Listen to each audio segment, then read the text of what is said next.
नमस्कार, खबर उत्तराखंड देख रहे हैं आप। मैं हूं आपके साथ सपना दीपक मदेशिया। बुलेटिन का आगाज करेंगे खबर काशीपुर से है, जहां बढ़ती सड़क दुर्घटना में मौतों का जो ग्राफ है उसको लेकर परिवहन विभाग के एआरटीओ विमल पांडे ने कमर कस ली है। बातचीत के दौरान उन्होंने कहा कि पहले के मुकाबले अब सड़क दुर्घटनाओं में मौतों का ग्राफ काफी कम हुआ है। साथ ही उन्होंने कहा कि पहले से ज्यादा अब लोग हेलमेट और सीट बेल्ट का इस्तेमाल कर रहे हैं।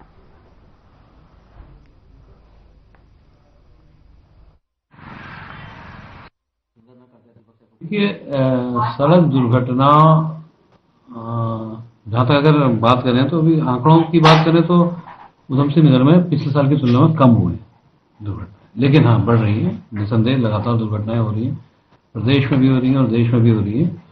और दुर्घटनाओं में मृतकों की संख्या बढ़ रही है, ये भी एक महत्वपूर्ण बात है। तो हमें अब इस पॉइंट पर चलना है कि सड़क दुर्घटनाओं में मृत्यु का सबसे बड़ा कारण क्या है।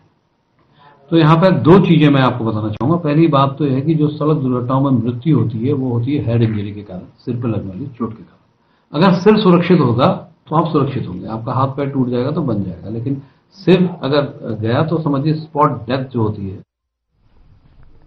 और वहीं जिला प्रशासन द्वारा अतिक्रमण की शिकायत पर अब आईटीआई धान मिल रोड में अतिक्रमण हटाने की कार्रवाई शुरू कर दी गई है। उप जिलाधिकारी परितोष वर्मा ने टीम के साथ मौके पर पहुंचकर सड़क के दोनों तरफ नपाई करवाते हुए 15 दिन के भीतर अतिक्रमण खुद हटाने के निर्देश दिए हैं। गौरतलब है कि जिलाधिकारी के भ्रमण के दौरान स्थानीय लोगों ने अतिक्रमण की शिकायत की थी, जिस पर टीम ने लगभग 20 दुकानों को चिन्हित कर अगले 15 दिनों में खुद अतिक्रमण तोड़ने पर निर्देश दिए हैं।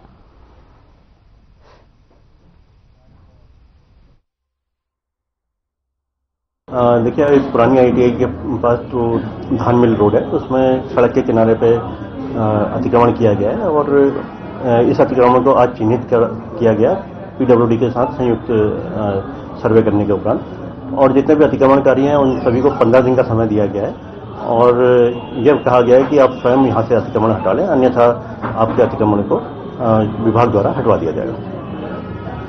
आज सुबह काठगोदाम नारीवन तिराहे से गोलापुल तक का निरीक्षण किया गया और वहां पे जो अतिक्रमणकारी हैं उनके द्वारा स्वयं अपने अतिक्रमण को हटाया।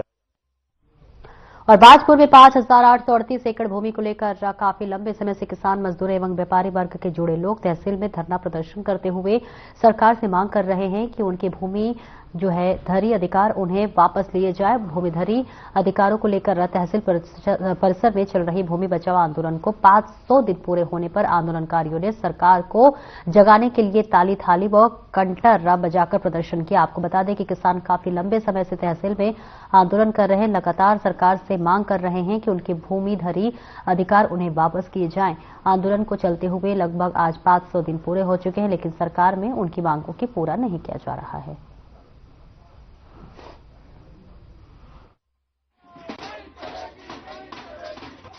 आज 500 दिन बाजपुर की तहसील परिसर में इस आंदोलन को हो चुके हैं और इसके लिए सर्वप्रथम तो संघर्ष करने वाले साथियों को, इस आंदोलन को सहयोग करने वाले सभी संगठनों को, मीडिया को मैं धन्यवाद प्रेषित करता हूं कि आपने हमारे हौसले को बनाए रखा।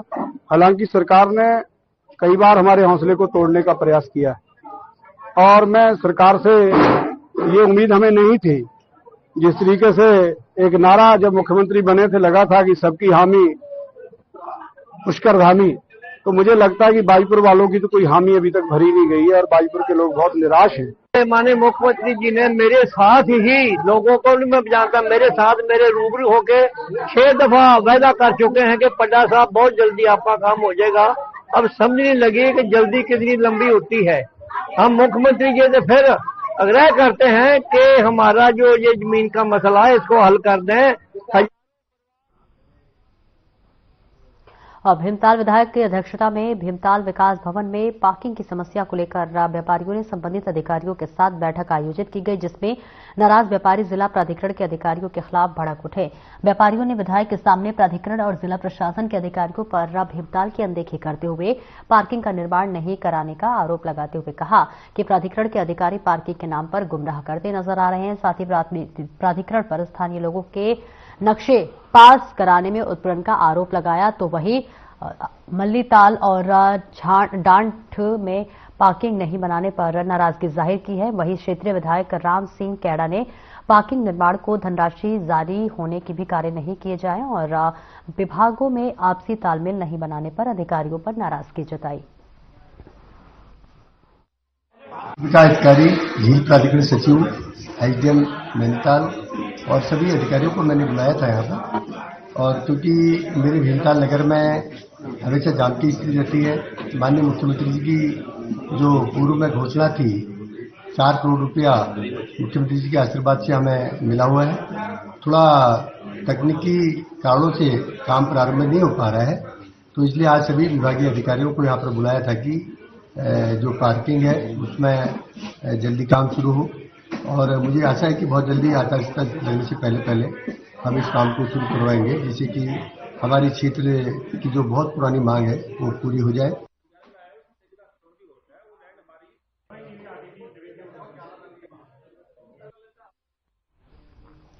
पौड़ी के क्षेत्र सतपुल विकासखंड द्वारीखाल के अंतर्गत ग्रीन पब्लिक स्कूल में हंस फाउंडेशन द्वारा वनाग्नि की घटनाओं और रोकथाम शीर्षक पर छात्र छात्राओं के लिए चित्रकला प्रतियोगिता का आयोजन किया गया। तो वहीं गया तीनों छात्र छात्राओं को हंस फाउंडेशन द्वारा ट्रॉफी व प्रशस्ति पत्र देकर सम्मानित किया गया। इसके साथ ही चित्रकला प्रतियोगिता में प्रतिभागियों करने वाले सभी छात्र छात्राओं को प्रशस्ति पत्र वितरित किए गए। इस दौरान जिला विधिक सेवा प्राधिकरण PLB मनीष खोकसाल ने छात्र छात्राओं को कानूनी विधिक जानकारी दी और इस कार्यक्रम का संचालन विपिन कुमार द्वारा किया गया।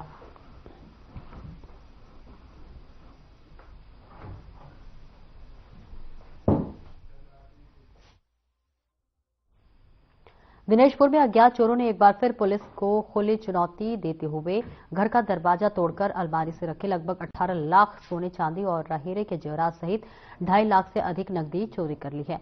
गृह स्वामी ने थाना पुलिस को अज्ञात चोरों के खिलाफ तहरीर देकर कार्रवाई की गुहार लगाई है। पुलिस मामले की जांच में जुट गई है। साथ ही पुलिस आसपास लगे CCTV कैमरे की भी फुटेज खंगाल रही है।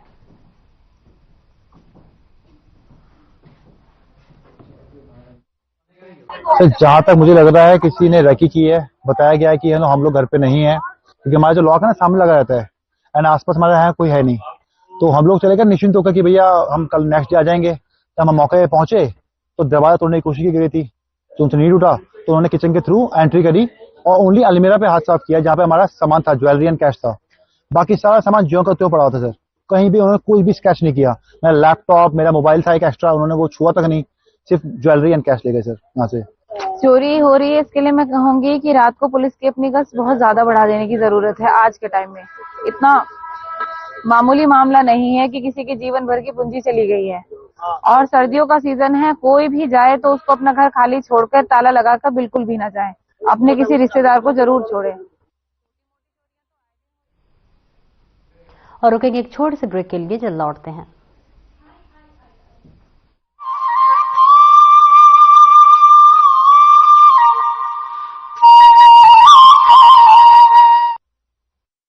पुरखों की सांझी विरासत, ऋषि मुनियों की परंपरा और अनुकूल वातावरण से देवस्थानम उत्तराखंड को मिला है देश और दुनिया में सबसे ज्यादा मान और बनी है आयुष और वेलनेस में बेस्ट डेस्टिनेशन की पहचान।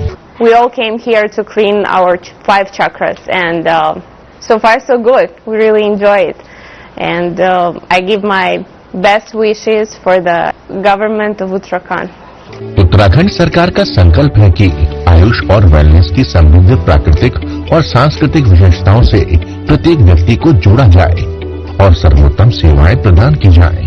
देवभूमि उत्तराखंड में 300 से ज्यादा आयुष और वेलनेस सेंटर संचालित किए जा रहे हैं, जिसमें प्राकृतिक आयुष उपचार और योग प्रदान किया जा रहा है।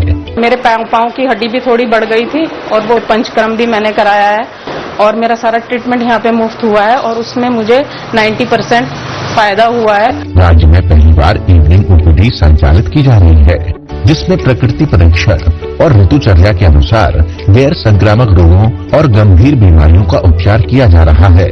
मेरे को MND था, मोटर न्यूरॉन डिजीज, जिसमें मुझे नसों में झंझनाहट होती थी और मेरा राइट हैंड वर्क नहीं कर पाता था। मैं पिछले 20 दिनों से यहाँ पर मात्रावस्थी और मरम चिकित्सा ले रहा हूँ, जिससे मुझे 50 से 60% रिमूव हो पा रहा है, आराम मिल पा रहा है। प्रधानमंत्री नरेंद्र मोदी के आह्वान पर इंटरनेशनल योगा डे का उत्तराखंड में सफल संचालन होता है। उत्तराखंड सरकार डिजिटल कार्यक्रम आयुर्वाणी और आयुर तरंगिनी मैगजीन के माध्यम से योग और आयुष से जुड़ी जानकारी जनता के बीच पहुंचा रही है। मुख्यमंत्री पुष्कर सिंह धामी के संकल्प से आयुष और वेलनेस में निवेश के द्वार खुले हैं। सांझी विरासत को संजो रही है उत्तराखंड सरकार। आयुष और वेलनेस है स्वस्थ जीवन शैली के आधार।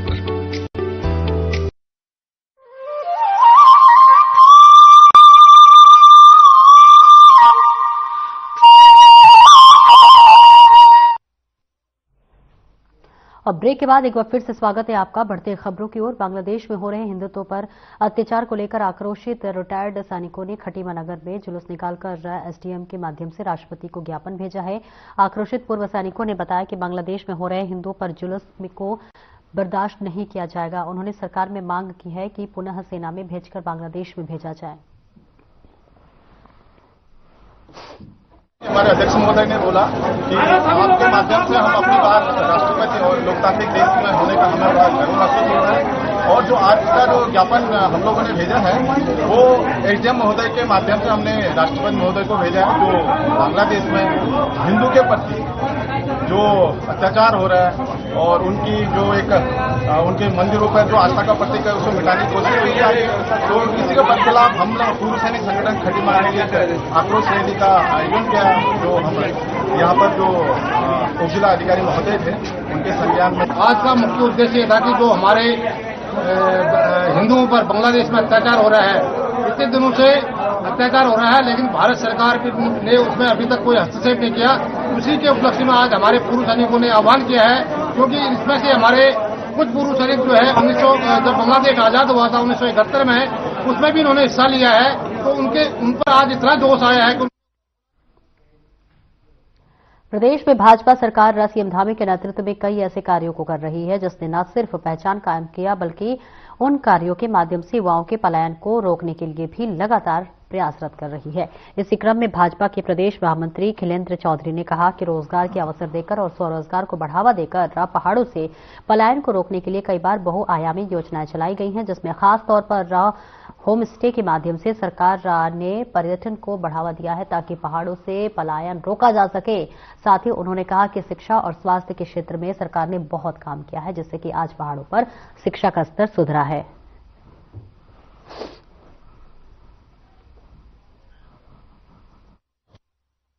देखिए, जब से धामी जी ने इस प्रदेश की कमान संभाली है, निश्चित रूप से मैं कह सकता हूं कि क्षेत्र के चहुमुखी बहुमुखी विकास के लिए वो पूरी मेहनत से काम कर रहे हैं, पूरे लगन से काम कर रहे हैं।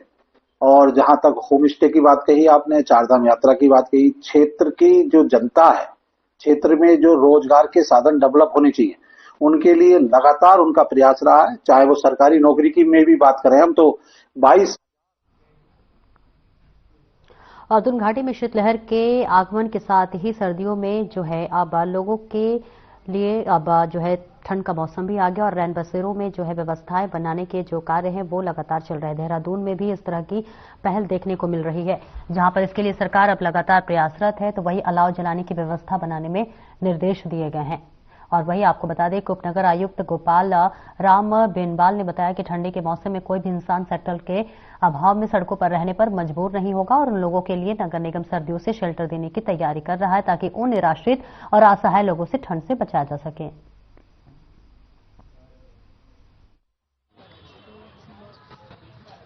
देखिए, नगर निगम के जो 4 मुख्य रैन बसेरे हैं उनको हमने तैयार किया है। वहां पे बिस्तर, रजाई, गद्दे आदि हमने सारे क्रय कर लिए हैं। और जो व्यक्ति कहीं से भी राहगीर अगर हमें रास्ते में दिखता है या कोई इससे ठंड में है तो उनको रैन बसेरों में शिफ्ट किया जाएगा। और कल से ही हमने अलाव जलाना शुरू कर दिया है। आज 15 स्थानों पर हम अलाव जलाएंगे और आगे लगभग हमारे जो 51 स्थान चिन्हित है, सभी जगह धीरे धीरे जैसी ठंड बढ़ेगी अलाव जलाने की कार्रवाई की जाएगी। और नगर निगम और वही उत्तराखंड में प्रदूषण कंट्रोल के लिए सरकार द्वारा कार्य योजना तैयार की जाती है और समय समय पर बैठक भी की जाती है। प्रदूषण को लेकर मुख्यमंत्री पुष्कर सिंह धामी का कहना है कि प्रतिवर्ष 8 से 10 गुना लोग प्रदेश में आते हैं और व्यवस्थाओं को सुनिश्चित करने के लिए सरकार द्वारा प्रयास किए जाते हैं ताकि प्रदूषण को नियंत्रित किया जा सके। सीएम ने लोगों से भी प्रदूषण कंट्रोल में सहयोग करने की अपील की है।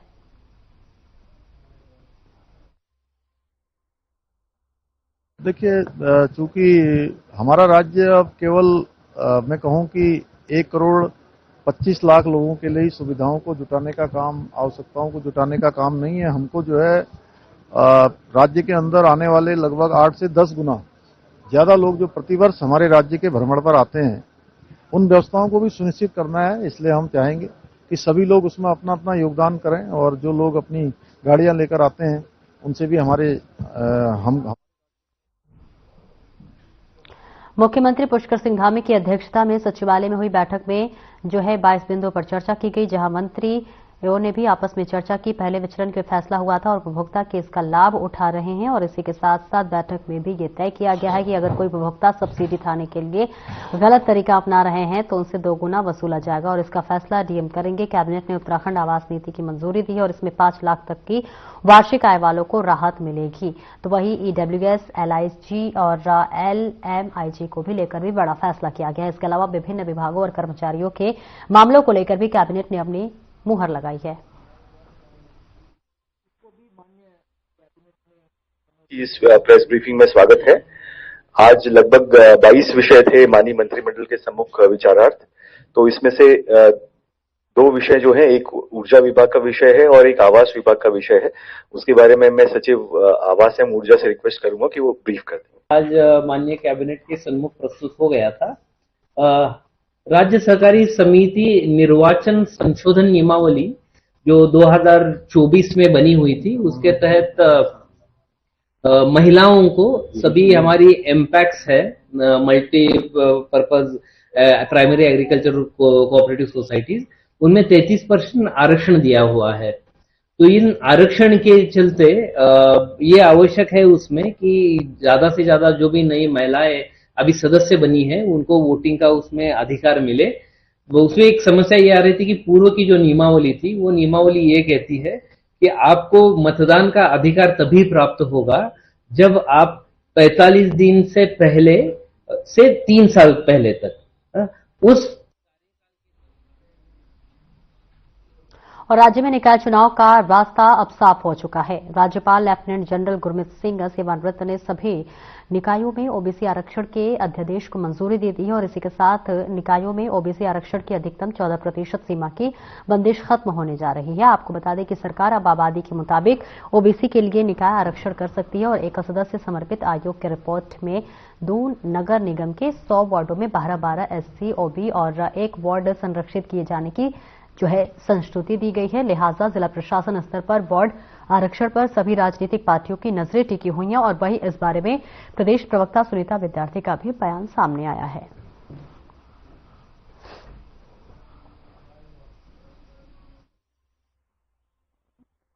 बिल्कुल, देखिए पिछले मानसून सत्र में जो है सरकार द्वारा ये विधेयक लाया गया था और अब राज्यपाल महोदय जी के बाहर से हम लोगों को इस विधेयक में मंजूरी मिल गई है, जिसमें ओबीसी आरक्षण जो तय सीमा तक 14% देने की बात हुई थी उसमें हुआ है और अब नगर निकाय चुनाव जो है उसकी तैयारियां पूरी कर ली गई हैं और आरक्षण का जो एक मुद्दा काफी टाइम से पेंडिंग था उसको पूरा कर लिया गया है और आने वाले समय में इसमें हमें आगे निर्देश मिल सकते हैं और हमारी तरफ से नगर निकाय चुनाव की पूरी तैयारियां हैं।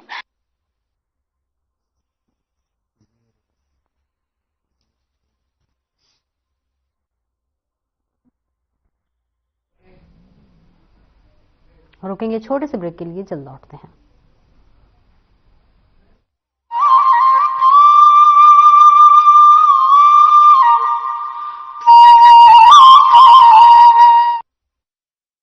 उत्तराखंड में बागवानी से सशक्त हो रहे हैं किसान, बन रही है उन्नत प्रदेश की विशिष्ट पहचान। मुख्यमंत्री पुष्कर सिंह धामी के संकल्प से किसानों की आय में जबरदस्त मुनाफा, फल और सब्जियों में पौष्टिकता, विकास के अंत्योदय सफर की कहानी लिख रही है।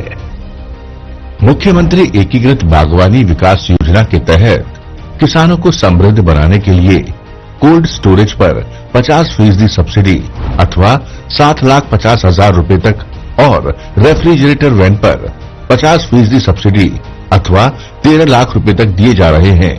साथ ही फल, सब्जियां पुष्प और मसालों के पौधे और बीज 50% सब्सिडी पर किसानों को प्रदान किए जा रहे हैं। मुख्यमंत्री एकीकृत बागवानी योजना के तहत हमें सब्जी और बीज उपलब्ध कराए जाते हैं, जिससे कि हमें समय समय पर उद्यान विभाग के द्वारा विभिन्न प्रकार के कीटनाशक दवाइयां भी उपलब्ध कराई जाती हैं और महिलाओं का एक आजीविका को लेकर एक नया ही उत्साह उत्पन्न हुआ है। मुख्यमंत्री संरक्षित उद्यान विकास योजना में पॉली हाउस के अंदर सब्जी या पुष्प का उत्पादन करने पर किसानों को 80% तक सब्सिडी प्रदान की जा रही है। बाजार हस्तक्षेप योजना के तहत सी ग्रेड सेब और अन्य फलों को समर्थन मूल्य पर खरीदने के लिए व्यवस्था की गई है। फसल बीमा योजना के तहत फलों और मौसमी सब्जियों का बीमा कराया जाता है और सरकार किसानों को प्रीमियम की कई गुना धनराशि प्रदान कर रही है। हमने आम की फसल का बीमा करवाया था, जिसका 8 गुना प्रीमियम हमें सीधा डीबीटी के माध्यम से हमारे अकाउंट में प्राप्त हुआ। मैं धन्यवाद अदा करना चाहूंगा उत्तराखंड सरकार, मुख्यमंत्री श्रीमान पुष्कर सिंह धामी जी का। बागवानी योजनाओं से खुल रहे हैं समृद्धि के द्वार, किसानों को मजबूत बना रही है उत्तराखंड सरकार।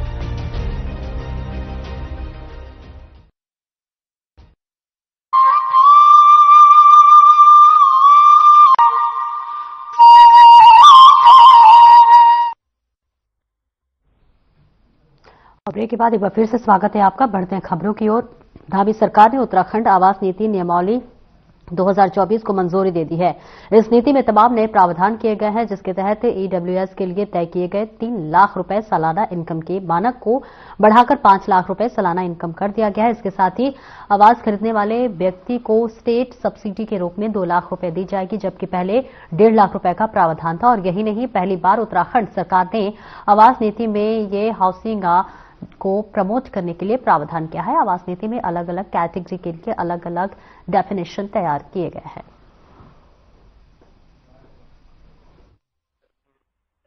इसको भी माननीय कैबिनेट ने अनुमोदन दिया था, तो उसकी कुछ इंपॉर्टेंट पॉइंट्स को मैं बताना चाहूंगा। सबसे पहले तो जो इकोनॉमिकली वीकर सेक्शन है, उसका जो डेफिनेशन है, भारत सरकार ने 3 लाख वार्षिक जो इनकम है उससे नीचे वालों को क्लासिफाई किया था इकोनॉमिकली वीकर सेक्शन। तो स्टेट ने उसको 3 लाख के बजाय 5 लाख तक का निर्धारित किया है। और इस पर्टिकुलर पॉलिसी में, चूंकि पूर्व की पॉलिसी में केवल इकोनॉमिकली वीकर सेक्शन को ही टारगेट किया गया था। इनफैक्ट भारत सरकार की जो पीएमएवाई परियोजना है वो भी इकोनॉमिकली वीकर सेक्शन को ही टारगेट किया गया है। लेकिन आमतौर पर यह देखा गया था कि एलआईजी और एलएमआईजी और आगामी नगर निकाय चुनाव की तैयारियों को लेकर उधम सिंह नगर जिले के डीएम नितिन सिंह भदौरिया ने कलेक्ट्रेट परिसर स्थित आपदा कार्यालय में अधिकारियों के साथ बैठक की और चुनाव को लेकर अधिकारियों को निर्देश दिए। साथ ही डीएम ने बताया कि काशीपुर और रुद्रपुर नगर निगम में विकास कार्यों की समीक्षा भी उनके द्वारा की गई है। उनके अलावा नगर निकाय चुनाव को लेकर किस तरह अधिकारियों को तैयारी करनी है, इसकी जानकारी दी गई है। सरकार की योजनाएं जनता तक पहुंचे, ध्यान में रखा काम करने के निर्देश अधिकारियों को दिए गए हैं।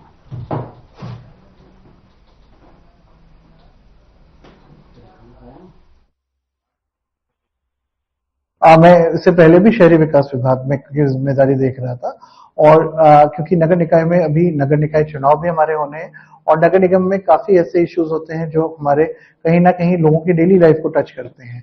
तो उनमें हम लोग अभी सेंट्रल स्कीम्स की भी समीक्षा हम लोगों ने की, इसमें राज्य स्तरीय स्कीम्स की भी समीक्षा कर रहे हैं और ये कोशिश किया जा रहा है कि जो भी उनके जो पब्लिक की ग्रीवांसेस हैं उनको तत्काल निराकृत किया जा सके। यहाँ पे नगर निगम रुद्रपुर ने कुछ अच्छे कार्य भी किए हैं। आपने खुद ही देखा यहाँ पे कि जो लेगेसी वेस्ट को जो हटाने का एक महत्वपूर्ण भूमिका उनके द्वारा निभाई गई है। मेरे द्वारा स्वयं निरीक्षण भी किया गया। फिलहाल इस बुलेटिन में इतना ही। दीजिए इजाजत। नमस्कार।